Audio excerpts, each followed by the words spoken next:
It started with a doctor's report that shattered everything I thought I knew about my marriage. I'm Ryan, 34, a construction project manager from Austin, Texas.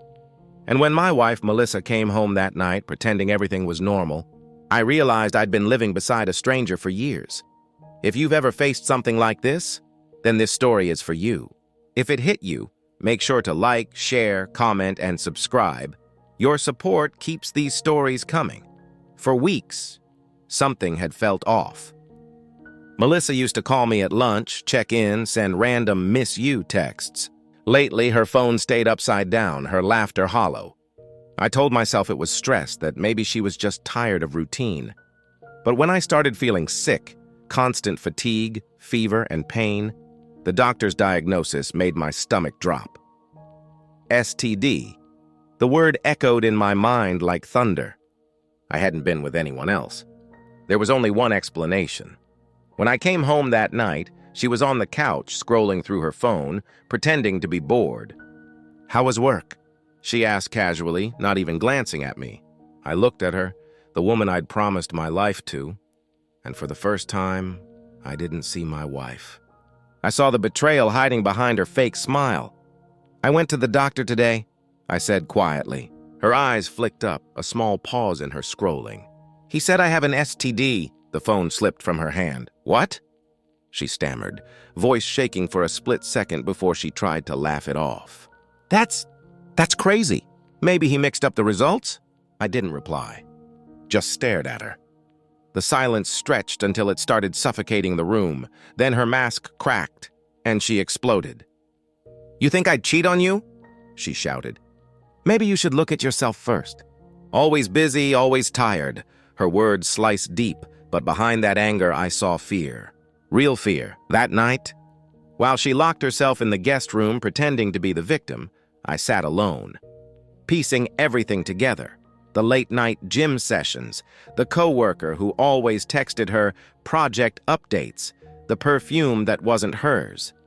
It all made sense now, but what broke me wasn't just that she cheated. It was what came next, something far worse than I ever imagined, because when I decided to confront her friends, I discovered the truth ran much deeper. Melissa hadn't just betrayed me, she had betrayed all of us. The next morning, I woke up to the sound of the shower running. Hers. For a second, I almost forgot everything, until I saw her phone lighting up on the nightstand. A new message popped up. "We need to talk before your husband finds out." It was from Ethan, one of my closest friends. My chest tightened. I opened the chat, hands trembling. The thread was full of messages, pictures, and voice notes. My best friend, my wife, talking like lovers.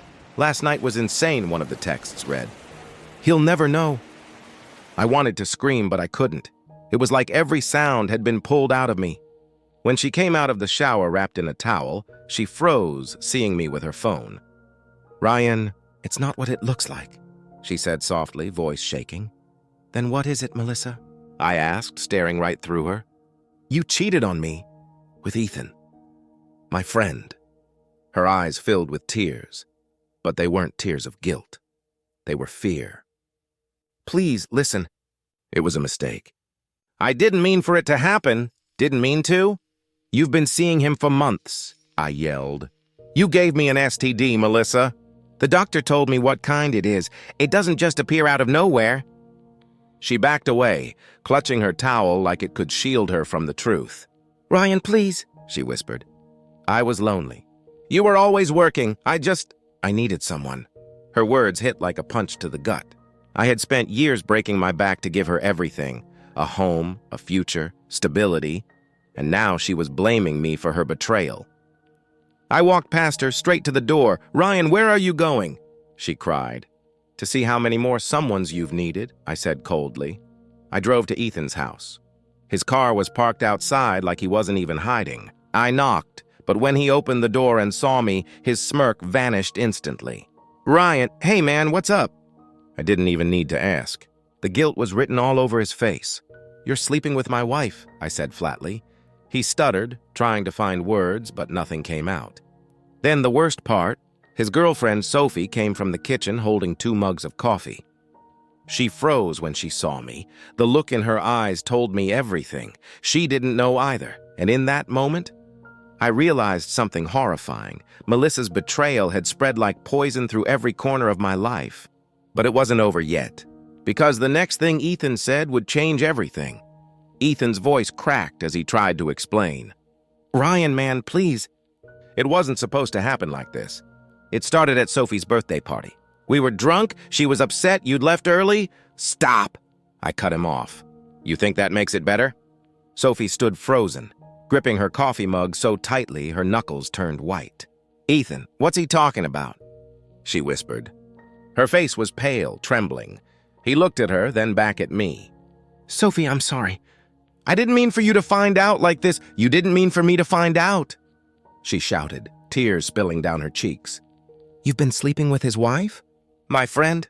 The room filled with tension so heavy it was hard to breathe. Ethan ran a hand through his hair, pacing like a caged animal. I stood there watching the chaos unfold, the sound of betrayal echoing in every breath. "I trusted you both," I said quietly. "You came to my house, ate dinner with me, laughed with me. All the while you were destroying everything I had." Sophie turned to me, her voice shaking. "Ryan, I didn't know. I swear I had no idea." "I believe you," I said. "But I'm done playing the fool." Ethan tried to step forward, guilt smeared across his face. "Ryan, please, don't do anything stupid." I stared him down. "Too late for that. You already did. I walked out before I could lose control." The world outside felt colder, sharper. I sat in my car, gripping the steering wheel so hard my knuckles burned. My heart wasn't just broken, it was humiliated. My wife, my best friend, two people I would have died for. That night I didn't go home. I parked in a deserted lot, thinking about every lie, every touch, every night she said she loved me while secretly being with him. Then my phone buzzed again. Another message from Tom, another friend from our circle. "Hey bro, are you feeling okay?" "I think we need to talk." "It's about Melissa." My stomach twisted. I called him immediately. "Tom, what's going on?" He hesitated.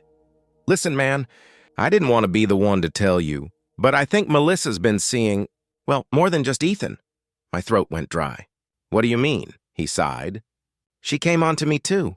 I thought she was drunk or playing around, but now I think she's been with half the group, man. You're not the only one who got hurt." I froze. Every muscle in my body tensed as the truth unfolded. My wife hadn't just cheated. She'd infected every friendship I had, literally and emotionally. That night, I made a decision. I wouldn't confront her yet. No screaming, no crying. I'd make her see what she'd done, the same way she made me feel it. And that's when the idea for my revenge began.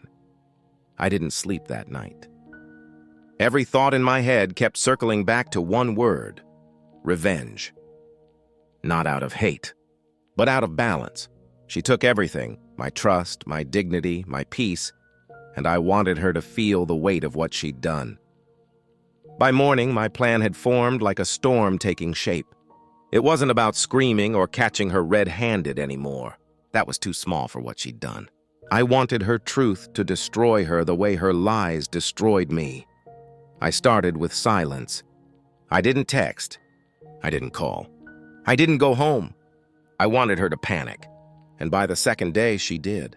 Dozens of missed calls. "Ryan, please come home. We need to talk." "I'm sorry." I didn't reply. Instead, I called every friend she'd been in touch with, one by one. Some denied it. Others hesitated just a second too long. That was all I needed to know. They were infected too, not just emotionally, but physically. I'd gotten the test results back the night before. The same STD she gave me showed up in their records. Melissa had become poison, and now I was going to make her drink her own medicine. I contacted a lawyer, pretending I just needed some quick advice about divorce. But secretly, I asked for help drafting a fake letter, a letter that looked like it came from the county health department, confirming her diagnosis. When I got home that evening, she was waiting at the door. Her eyes were swollen, her hair a mess. "Where have you been?" she cried, reaching for me. I stepped back. "You should sit down. What's going on?" I slid the letter onto the table. "You might want to read this." Her eyes scanned the page, and I watched her color drain from her face. Her lips trembled. This can't be real, she whispered. Oh, it's very real, I said coldly. It's what happens when lies spread faster than truth. She dropped to her knees, shaking. Ryan, I swear I didn't know. I thought it was just what? I snapped. Just fun. Just a secret? You gave me something that can't be undone. And now, the world knows exactly who you are. She looked up, terrified. What did you do? I leaned closer, whispering, You'll find out tomorrow. The next morning, I sent copies of that same letter to every one of her friends, every man she'd been with, every person she'd lied to. Along with a single message, ask her how she got it. By noon, my phone was blowing up. Calls, text, screaming, crying. Melissa's world was burning. And for once, I didn't feel guilty. Because the truth? I wasn't done yet. The next Spheriá. Few days were chaos. My phone buzzed non-stop, and every time her name popped up, I just watched the screen light up, then fade to black again. I didn't block her. I wanted her to feel the silence she'd given me for weeks. By the third day, her mother called. Ryan, please, she begged, her voice trembling. Melissa hasn't eaten in 2 days. She's saying people are harassing her. She's lost her job. I cut her off. She lost those things the moment she threw away her marriage. I didn't take anything from her. She gave it all up. That night, curiosity pulled me back to our old house. The lights were off except for one dim lamp in the living room. Through the window, I saw her. Sitting on the floor, surrounded by torn papers, mascara streaks down her face, a bottle beside her knee. When I walked in, she didn't even look up. You ruined me, she whispered. Everyone knows. My mom won't talk to me. My friends left me. You told them all. I stared at her. The same woman who once said I wasn't man enough, who laughed at my pain like it was a joke. And now, here she was, hollow, broken. I didn't ruin you, I said quietly. You did that when you decided someone else was worth more than your vows, she sobbed. Please, Ryan. I'll do anything. Just help me fix this. I shook my head. You can't fix what you chose to break. Then I placed an envelope on the table. Divorce papers, already signed on my end. You'll get the house for now, I said. But you'll find it's not much of a home when there's no one left to care if you're in it. Her hands trembled as she picked it up. So that's it? That's it, I said. I forgive you. But forgiveness doesn't mean I'll ever let you close again. I turned and walked out. I didn't look back, not once. As I stepped into the cold night air, my chest felt lighter. Revenge hadn't healed me. Truth had. Watching her crumble under the weight of her own actions was just balance. Weeks later, I heard she'd moved out of town. Some said she was living in her car for a while, too ashamed to face anyone. I didn't smile. I didn't gloat. I just drove on, knowing karma had finally done what I couldn't. Sometimes silence isn't weakness. Sometimes it's the loudest revenge there is, and in the end I didn't need to yell, fight, or beg. I just walked away, and life did the rest. She lost everything she used to mock me for, while I gained the peace she could never give. Sometimes revenge isn't about getting even. It's about letting the truth destroy them in silence.